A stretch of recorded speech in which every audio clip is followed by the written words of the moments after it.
2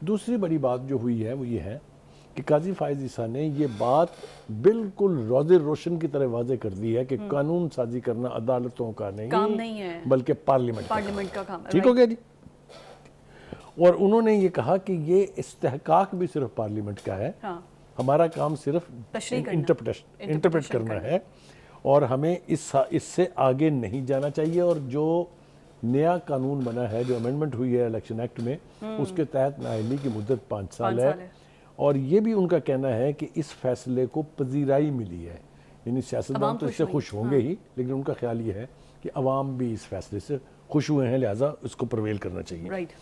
ایک اور بات جو میرے خیال سے اس فیصلے نے واضح کر دی ہے, فریدی کا بھی میں چاہوں گی ذکر کریں, ابھی اسی طرف آ رہے ہیں, لیکن یہ ایک بات کہہ لوں میں, وہ یہ ہے کہ اس سے ایک بات اور بھی واضح ہو گئی ہے کہ ججز کا جتنا بھی باعث ہو کسی کے خلاف, جتنی بھی نفرت ہو کسی کے خلاف, وہ عدالتی فیصلوں سے نہیں چھلکنی چاہیے. یہ بھی میرے خیال سے بات واضح ہو گئی ہے, سمجھنے کی بات ہے, کسی کو سمجھ آیا. ویسے بھی بخاری صاحب لائیو تو سب کچھ دکھا رہے ہیں, اب کیا بائسڈ اور انبائسڈ رہ گیا, عوام وہ فیصلہ کرنے کی power and last but not the least, یہ بھی طے ہو گیا کہ سکسیسو ملٹری ڈکٹیٹرز نے جو آئین کے ساتھ کھلواڑ کیا, اس کو اٹھا کے ردی کی ٹوکری میں پھینکنا عین واجب اور ڈیموکریسی اور آئین کی سپرٹ کے مطابق. ڈکٹیٹرز جو امینڈمنٹ کرتے رہے ہیں. Correct, absolutely right. ٹھیک ہو گیا. اس کی مثالیں دینے بیٹھیں گے تو وقت ٹائم گزر جائے گا. 4 چیزیں آپ نے گنوا دی جو اس فیصلے کے ساتھ کلیئر ہو گئی. کریکٹ. اب آ رہی ہے جناب جسٹس یا فریدی صاحب نے جو اختلاف کیا ہے, ان کا خیال یہ ہے کہ جو سمیع اللہ بلوچ کا فیصلہ ہوا تھا وہ درست تھا جی, اور وہ آج بھی اس کو ری افرم کرتے ہیں, یعنی اس کی تصدیق کرتے ہیں کہ وہ فیصلہ ٹھیک تھا. لیکن ان کی بات کو اگر مان بھی لیا جائے, اور یہ اختلاف کا حق ان کو موجود, ان کے پاس بھی اسی طرح سے ہے جیسا کہ عدالتی نظام میں اور ڈیموکریسی میں ہونا چاہیے, تو لیکن انہوں نے یہ تو ضرور کہا کہ اس فیصلے کو, یعنی وہ فیصلہ جب کیا گیا تھا وہ غلط نہیں تھا, لیکن انہوں نے اس پر بھی کچھ نہیں کہا کہ جو اب فیصلہ کر رہے ہیں اب یہ غلط ہے, یہ نہیں کہا انہوں نے. Excellent observation. انہوں نے ایک پچھلے فیصلے کے اوپر اپنی مور جو ہے وہ ضبط کر دی ہے, لیکن اس فیصلے کے بارے میں انہوں نے اپنی ریزرویشن. یہ ہو گیا جناب. جی.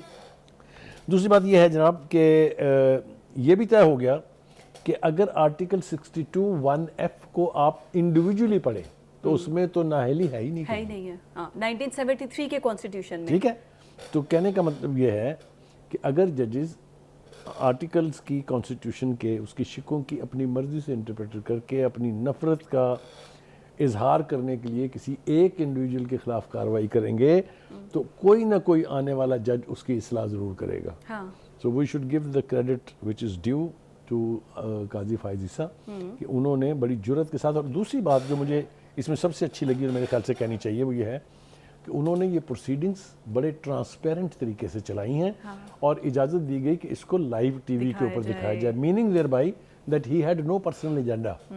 اس نے کہا کہ سبھی سنیں جو آرگومنٹ ہو رہا ہے, اور آرگومنٹ کے بیچ جو اشارے ہمیں ملے تھے اس کے اعتبار سے اگر آپ اس کو پرکھیں تو یہ فیصلہ کوئی اچنبے والا یا کوئی حیران کن فیصلہ نہیں ہے, کیونکہ اس بہت سارے اشارے چیف جسٹس کی طرف سے دیے گئے, کچھ اشارے باقی دیگر ججز نے اپنی ریمارکس میں بھی دیے, اور کچھ جو آرگومنٹ تھا خاص طور سے اٹارنی جنرل کا, اس کی تعریف کرنی چاہیے, انہوں نے بھی بڑی وضاحت کے ساتھ پوری صورتحال کو جو ہے وہ کلیئر کیا. میں سمجھتا ہوں کہ یہ ایک اچھا اومن ہے پاکستان کی سیاست کے لیے, پاکستان کی جمہوریت کے لیے اور سیاستدانوں کے لیے, and also very well said کہ یہ عدالت کے لیے بھی ایک سبق ہے کہ خدا کے واسطے اپنی مرضی سے فیصلے کریں گے تو بعد میں آپ کو شرمندگی اٹھانی پڑے گی. آج یہ فیصلہ میرے خیال سے منہ چڑھا رہا ہوگا اس بینچ کا جس نے وہ فیصلہ دیا تھا پیناما والا. اس سے میرے خیال سے ججز کو بچنا چاہیے. بالکل ٹھیک ہے, کیونکہ قانون کی کتابوں میں جو فیصلے جاتے ہیں اور جب وہ تاریخ کے پنوں کے اوپر دوبارہ ری رائٹ ہوتے ہیں تو ان ججز کے بارے میں سوال اٹھتے ہیں. ہمارا بڑا اہم ٹاپک تھا بھٹو کی سماعت کے حوالے سے, شہید ذوالفقار علی بھٹو.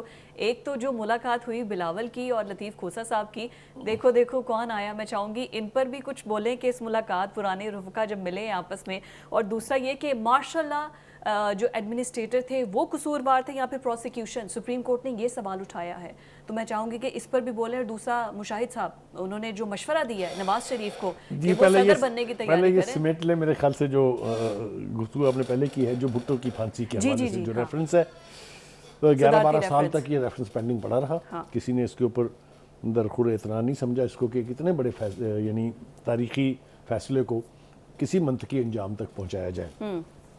2-3 باتیں اس کے حوالے سے اور ہیں کہ سکسیسو رجیمز نے بھٹو کے اس کیس کو اوپن کر کے حقائق کو عوام تک لانے کی کوشش بھی کی. لہٰذا وہ کہتے ہیں نا کہ it's better late than never. چلیں بالآخر یہ عدالت میں پہنچا معاملہ. اب اس کے اوپر بھی میں تعریف کیے بغیر نہیں رہ سکتا جسٹس قاضی فائز صاحب کہ انہوں نے اس پر بھی فیصلہ کیا یہ کہ اس کے بھی سماعت جو ہے وہ لائیو دکھانی چاہیے تاکہ کسی کے دل میں کوئی ابہام نہ رہے. اچھا جی، جو ملاقات کا تذکرہ کیا آپ نے، لطیف کھوسہ صاحب جو ہیں جس مقام پر آج ہیں اس میں بہت بڑا کنٹریبیوشن ہے پاکستان پیپلز پارٹی کا، اس کی لیڈرشپ کا.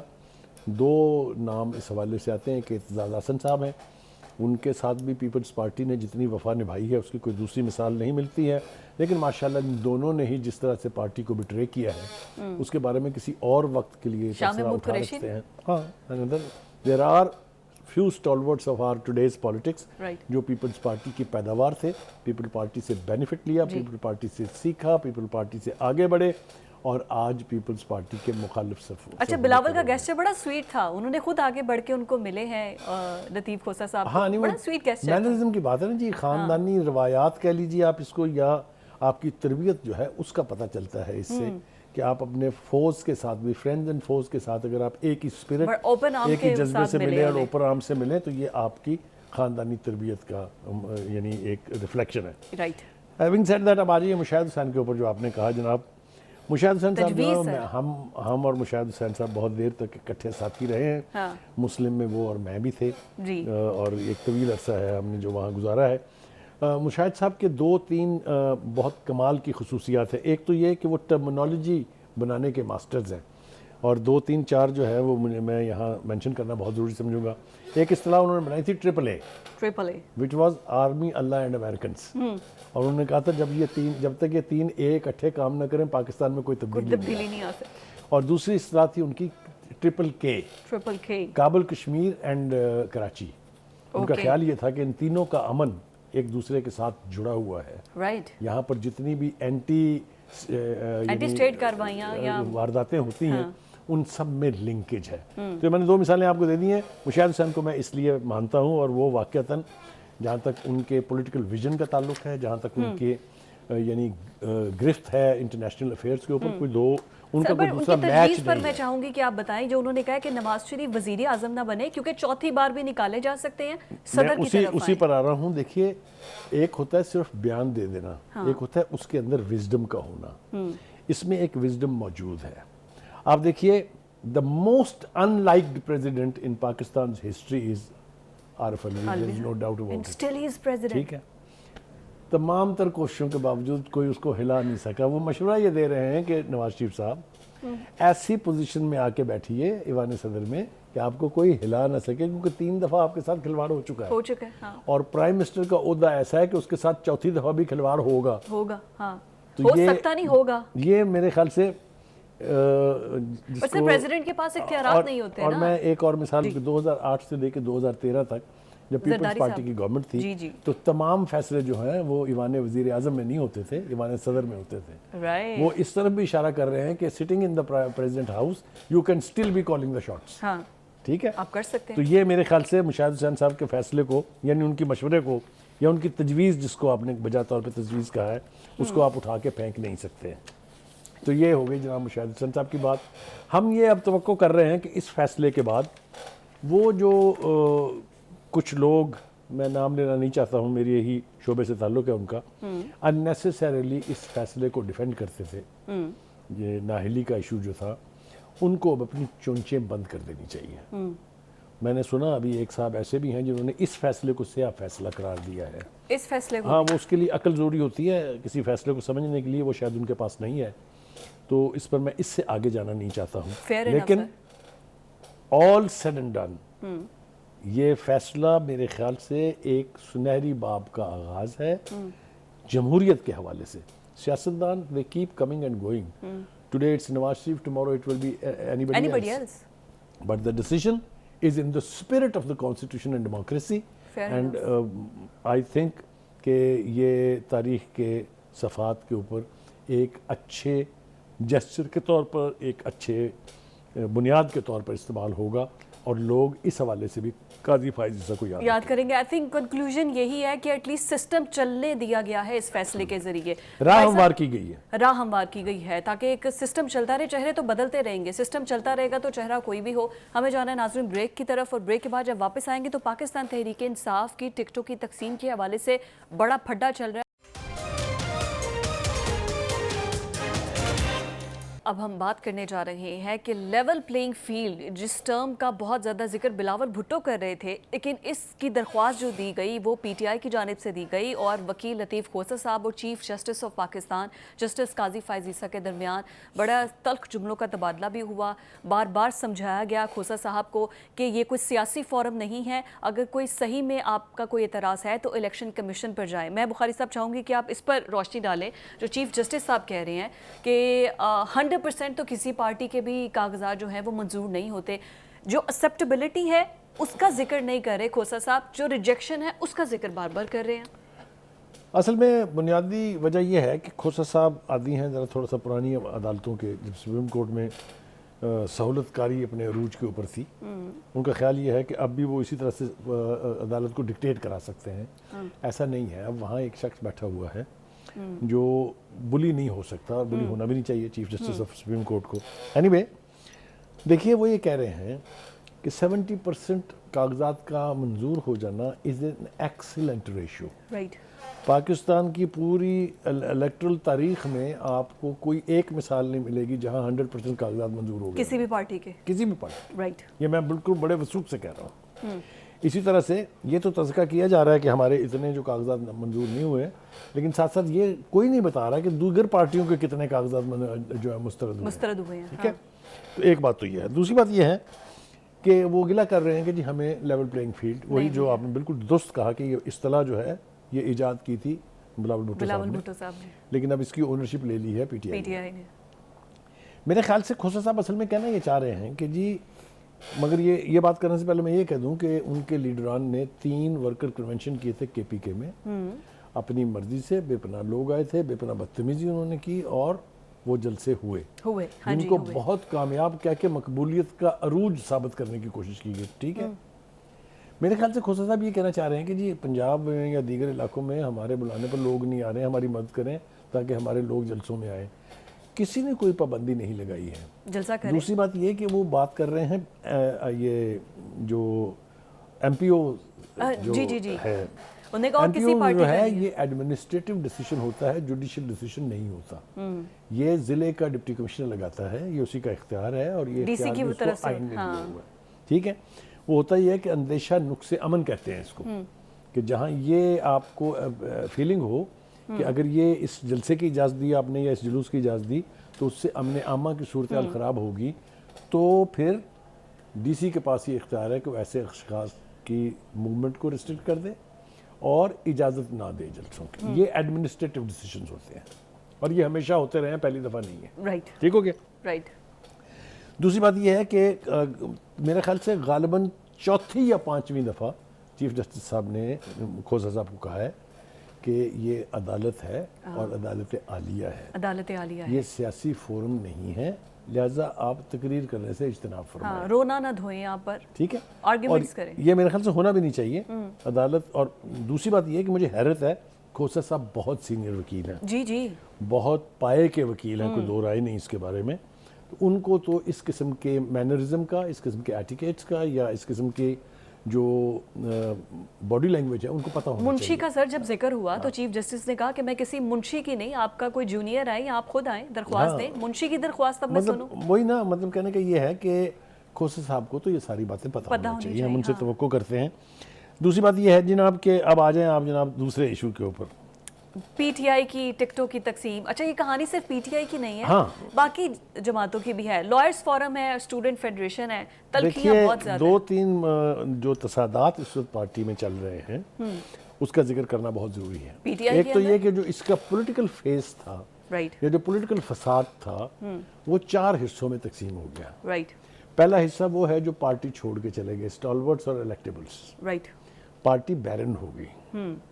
دوسرا حصہ وہ ہے جو مفرور ہو گئے لوگ مقدمات سے بچنے کے لیے، جی اور تیسرا ایلیمنٹ ہے اس کا وہ جو جیلوں میں ہے، جی سزائیں اور بھگت رہے. چوتھا ایلیمنٹ ہے وہ جو باقیات ہیں جو اب باقی بچا ہے. تو یہ 4 سیگمنٹ کہہ لیجئے، دھڑے کہہ لیجئے، جو مرضی آپ اس کو نام دے لیجئے، یہ ڈویژن تو موجود ہے. اب اس کے اندر بنیادی جھگڑا کن میں ہے؟ وہ ہے پارٹی کے جو جینون پولیٹیکل ورکرز ہیں اور وکلا کے جنہوں نے آج کل پارٹی ٹھیکے پہ لی ہوئی ہے پی ٹی آئی کو. جب علی ظفر جیسا سینئر آدمی لائرز کو علی ظفر جیسا سینئر آدمی باہر نکل کے یہ کہے کہ جی پارٹی چیئرمین نے کہا ہے، یعنی مہاتما خان نے، جی کہ 80 to 90% ٹکٹیں جو ہیں وہ ہم وکلا کو دیں گے، تو نیچرل بات ہے کہ جو پارٹی کے ورکرز ہیں، جو پارٹی کو کی ہارڈ کور ہیں، جی جی ان میں کھلبلی مچنا ایک نیچرل لیول ہے. وہ اب جیسا کہ آپ نے خود بھی بتایا ہے یوتھ ونگ ہے، اسٹوڈنٹ اس میں ایک یوتھ ونگ ہے، ایک اسٹوڈنٹ فیڈریشن ہے. رائٹ یہ تو یعنی بیک بون سمجھے جاتے ہیں پی ٹی آئی کی. ٹھیک ہے، غلطی پہلے بھی خان صاحب نے یہی کی تھی کہ انہوں نے باہر سے آئے ہوئے مائیگریٹری برڈز کو اہم پوزیشنز دے دی، سوری وزیر بنایا، مشیر بنایا، اور ورکرز کو بھول گئے. یہی غلطی وہ دوبارہ کرنے جا رہے ہیں. پہلے بھی اس کا نقصان ہوا اور اب بھی اس کا نقصان ہوگا اگر یہ اسی طرح ہوا تو. اچھا دوسری بات یہ ہے کہ جو اپنے لائرز ونگ ہے، ہاں جس کے قاضی انور صاحب ہیں غالباً مرکزی صدر ہے، جی جی جی بالکل بالکل، انہوں نے بھی دھمکی دے دی ہے کہ جناب پارٹی کے اندر جب حکومت سے ہم نکلے اور عمران خان صاحب عدالت اپنے جیل میں چلے گئے، دس از وی ہو کیپٹ دا پارٹی گوئنگ. تو وہ کہتے ہیں کہ جناب مجھ سے وعدہ کیا تھا انہوں نے کہ جو میں نے لسٹیں دی ہیں ان کو اس کے مطابق ٹکٹیں جو ہے تقسیم ہوگی، لیکن اب ہمیں صورتحال کچھ الٹ پلٹ لگ رہی ہے. تو انہوں نے کہا جناب ہم بھی احتجاج کریں گے. تو ایک تو اسٹوڈنٹ فیڈریشن تحریک انصاف کی، اور دوسرا اس کے جو ورکرز یوتھ ونگ ہے وہ پہلے ہی احتجاج کر چکے ہیں اسلام آباد میں. اب انہوں نے بھی دھمکی دے دی ہے کہ ہم بھی تو احتجاج اللہ تعالیٰ جو ہے وہ خیر کرے کہ کیا ہونے جا رہا ہے. کہیں عثمان بزدار لیڈ کریں، کہیں وہ بھی نہ احتجاج. ویسے ان کے کاغذات منظور ہو گئے، یعنی وہ اب دھڑا بھی انہوں نے علیحدہ بنا لیا نا، وہ اب اپنے آپ کو پی ٹی آئی سے ڈس ایسوسیٹ کر رہے ہیں. 2-3 باتیں ان کا جلدی ہمیں ذکر کر دینا چاہیے. ایک تو علی ظفر صاحب نے کہا کہ پارٹی میں 99% جن لوگوں کو ٹکٹیں ملنی ہیں ان کی لسٹیں فائنل ہو گئی ہیں.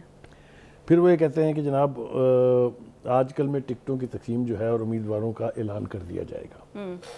اب یہ ٹکٹوں کی تقسیم کے حوالے سے گڑبڑ صرف پی ٹی آئی میں نہیں ہے. ہاں مجھے اگر آپ اجازت دیں گی تو میں آپ کو بتاؤں گا کہ نون لیگ میں بھی گڑبڑ ہے، اور اس کی حیثیت اس سے بہت زیادہ سیریس ہے. نون لیگ میں جی میں اس کے 2-3-4 حوالے بھی دے دیتا ہوں آپ کو. پہلی بات تو یہ کہ میری نواز شریف صاحب سے گزارش ہے as a journalist, as an individual, کہ اگر آپ نے یہ غلطی کی کہ آپ نے اپنے وفاداروں، اپنے ورکروں اور جنہوں نے آپ کے لیے چکی پیسی ہے ان کو اگنور کیا، تو یہ آپ کی ایک فاش غلطی ہوگی اور آپ کو اس کی قیمت چکانی پڑے گی. اب یہ میں نے کیوں کہا ہے؟ میں نے اس لیے کہا ہے کہ میرے سامنے اس وقت 2 بہت گمبھیر مثالیں ہیں. ایک طلال چودھری صاحب. طلال چودھری ایک ایسا نام ہے کہ لوگ ان کے نام سے جماعت کو پہچانتے تھے. He is one of them who has sacrificed a lot. اپنے آپ کو 5 سال کے لیے نااہل کروایا.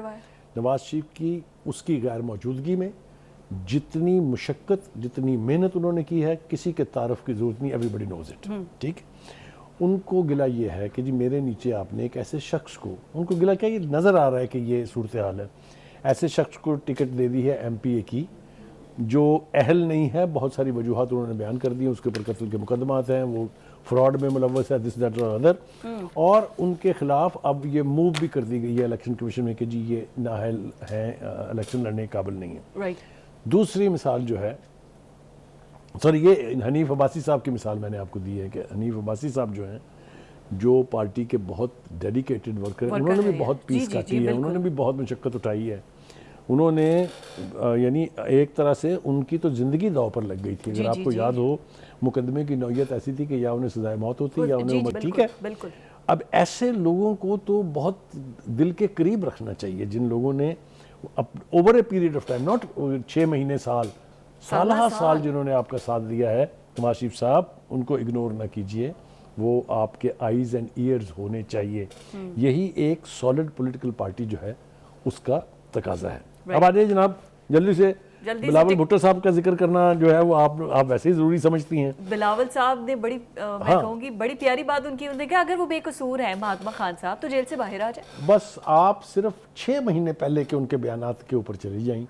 میرا دل تو چاہتا تھا کہ میں اپنے پروڈیوسر سے کہوں کہ وہ سارے بیانات ان کے جو کلپس جو ہیں وہ سنا دیے جائیں, جو وہ مہاتما خان کے بارے میں ارشادات فرمایا کرتے تھے. وہی نہیں, ان کے والد بزرگوار بھی اور ان کی پوری پارٹی کی لیڈرشپ بھی, وہ اب شاید کسی کو کچھ یاد نہیں ہے. چلیے, آپ کہتے ہیں ان کو جیل میں نہیں ہونا چاہیے اگر وہ بے گناہ ہے, تو آپ نے اسیوم کیسے کیا کہ وہ بے گناہ ہے؟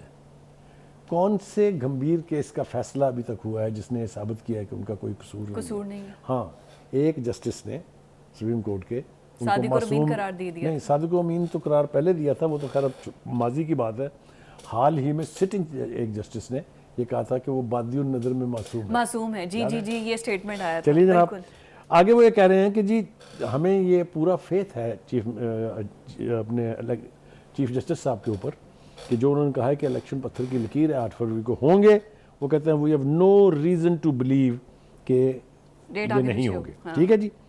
دوسرا, وہ ان کے ایک لیڈر ہیں خورشید شاہ صاحب, وہ بڑے ویٹرن پولیٹیشینز ہیں. انہوں نے کہا ہے کہ مسلم لیگ نون اس لیے باہر نہیں آ رہی, شاید انہیں کسی نے کان میں بتا دیا کہ الیکشن نہیں ہونے. میرے خیال سے یہ ساری ایزمپشنز جو ہیں یہ بے معنی ہیں, کیونکہ ایز آف ٹوڈے کوئی جواز, کوئی ریزن, کوئی حالات اس بات کے متقاضی نہیں ہیں کہ الیکشن 8 فروری کو نہ کرے. تبھی تو وہ کہتے ہیں اب تو یونائٹڈ نیشن سے بھی ووٹنگ کروا لیں, الیکشنز 8 فروری کو ہی کروانے ہیں. بلاول بھٹو نے کہہ دیا اور ہو بھی جانے چاہیے. ہم سب خود اس کے حق میں الیکشنز ہونے چاہیے ہیں, ایک جمہوریت کا پروسیس چلنا چاہیے ہے.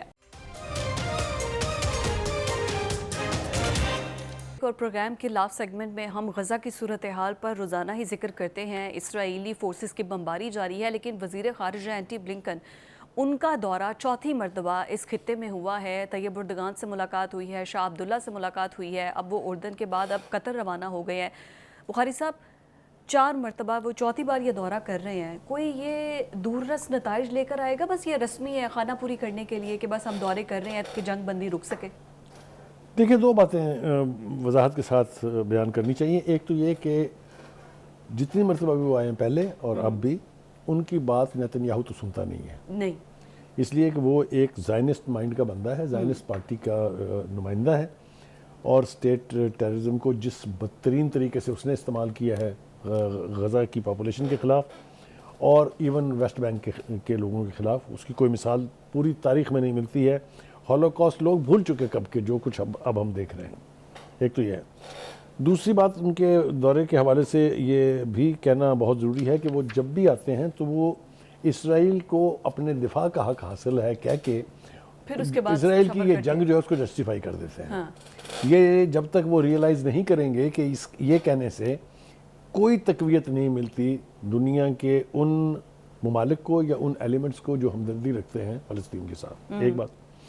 دوسری بات یہ ہے کہ جو ریسنٹ ان کا دورہ ہے اس میں جو ملاقاتیں ان کی ہوئی ہیں, تینوں ہی جن کا تذکرہ آپ نے کیا ہے, وہ پریزیڈنٹ اردوان سے ملے ہیں, وہ شاہ عبداللہ سے ملے ہیں, وہ اب قطر پہنچے ہوئے ہیں. ہر جگہ ان کو یہ باور کرا دیا گیا ہے کہ جب تک جنگ بند نہیں ہوگی یہ یہاں نہ صرف امن قائم نہیں ہو سکتا, یہ ریزسٹنس جو ہے وہ جاری رہے گی. رائٹ. حماس کے لوگوں کو ہم سلام پیش کرتے ہیں جنہوں نے اتنی بڑی قوت کے سامنے نہ صرف یہ کہ ہتھیار نہیں پھینکے ہیں, بلکہ ان کو بھی جو مزہ چکھایا ہے, جس طریقے سے ان کی جو ٹینکس اور بختر بند گاڑیاں تباہ ہو رہی ہیں, جس طریقے سے 510 فوجیوں کا ہلاک ہونا تو خود اسرائیل مان رہا ہے نا. ابھی صحیح نقصان کسی کے سامنے نہیں ہے, اس کو چھپایا جا رہا ہے تاکہ لوگ ڈیمورلائز نہ ہوں. یہ ہو گیا. دوسری بات یہ کہ غلطی کی ہے پھر اسرائیل کے پرائم منسٹر نے حزب اللہ کو دھمکی دی ہے. جی جی جی.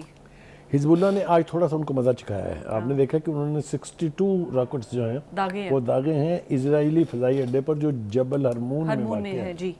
جس کے بعد پورے اسرائیل میں سائرن بج گئے تھے. تو اس کے جو سربراہ ہیں انہوں نے کل بھی یہ کہا تھا حسن نصر اللہ صاحب نے کہ ہم سے پنگا لوگے تو پھر قیمت تو چکانی پڑے گی. اور اب انہوں نے واضح طور پر یہ کہہ دیا ہے کہ جب تک غزہ کی جنگ بند نہیں ہوگی اب ہم بھی اپنی کارروائی روکنے والے نہیں ہیں. کوئی بات نہیں ہوگی, اب ڈائیلاگ پر بات نہیں ہوگی. ہاں نہیں, ان کا ڈائیلاگ ہوگا ہی نہیں آپ کے ساتھ, اور ہونا بھی نہیں چاہیے میرے خیال سے. دوسری بات یہ ہے کہ اب اس وقت کی صورتحال یہ ہے, ہم ذرا تھوڑا سا جو ہیومن رائٹس کے مامے ہیں, میں اب تو مامے کہتا ہوں, پہلے میں ٹھیکیدار کہتا تھا, وہ مامے ہیں, یا جو سو کالڈ چیمپئنز ہیں, ان کو ذرا ہم بتا دیں کہ اب تک وہاں پر 23,167 افراد اپنی جان سے ہاتھ دھو بیٹھے ہیں, شہید ہو چکے ہیں, اور 58,416 لوگ جو ہیں وہ شہید ہو چکے ہیں, جس میں سے نصف تعداد جو ہے وہ بچوں اور عورتوں کی ہے. مجھے بتائیے کون سی سول سوسائٹی, کون سی انڈیپینڈنٹ نیشن جو ہے اس کو جسٹیفائی کر سکتی ہے کہ یہ بالکل ٹھیک ہو رہا ہے. جو رائٹ آف ڈیفنس کی بات کرتے ہیں وہ یہ بھول جاتے ہیں کہ اسرائیل پچھلے 75 سال سے اور خاص طور سے 2021 سے لے کے اب تک غزہ کے اوپر جو تباہی مچا چکا ہے وہ کسی کو یاد نہیں ہے. ان کی طرف سے جب جوابی حملہ کیا گیا ہے تو اس کو جواز بنا کے ان کی نسل کشی کی جا رہی ہے. It's a genocide which is going on. اور میں بتاؤں کہ ظلم کی ایک حد ہوتی ہے. وہ کہتے ہیں نا کہ بقول فیض صاحب کے کہ ظلم جب حد سے بڑھتا ہے تو مٹ جاتا ہے. میرے خیال سے اب یہ مٹ جانے والی سٹیج آ گئی ہے, کیا کر رہے ہیں؟ دو تین چیزیں ہوئی ہیں. ایک تو یہ کہ اس کی انٹرنیشنل حمایت میں کمی ہو رہی ہے.